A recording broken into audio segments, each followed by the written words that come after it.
Strategy 43, making the truth versus finding the truth. And I'm adding this little sentence because this is a real Nienke Bloem philosophy. So are you ready for that Nienke Bloem philosophy? I created this analogy about 7 years ago when I discovered it when I led the CX team at KPN. We were a team of 12 responsible for NPS within an organization of about 9,000 employees and 9 million customers. Me and my colleagues had the honorable job to help make the incumbent Dutch telco become more customer-centric and to grow NPS from -14 to 0. We had almost 3 years. How to get started when you are responsible for customer-centric change in the domain of customer contact and engage with the leadership team on the right strategy to follow. I saw a difference in approach of many team members. The first approach, one colleague of mine went to interview all leaders. He had a blank page, asked many questions around the current strategy, but also asked all leaders, I think there were 6 of them, about the elements in the CX strategy to pave the way to the customer-centric organization.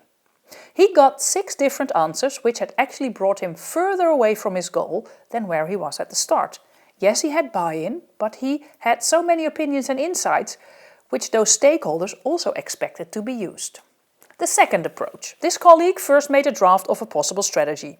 She used elements of the corporate story, used a transformational model, looked up some insights from customers and designed a PowerPoint that she could use in all interviews. She then went out to all leaders, connected on a human level as well, and she used her draft as a conversation starter. She took a position and learned the opinions, ideas and absolute no-goes from all leaders based on her draft. It was easy to go from this edition to a final version and have it decided as the new strategy in a management board meeting. I call the first approach finding the truth, the second approach making the truth. In situations where the truth is already out there, like what are this year's KPIs and what are the opinions of customers, go out and find the truth. But in a situation where there's just a blue ocean with nothing to see but blue ocean, be a leader and make the truth.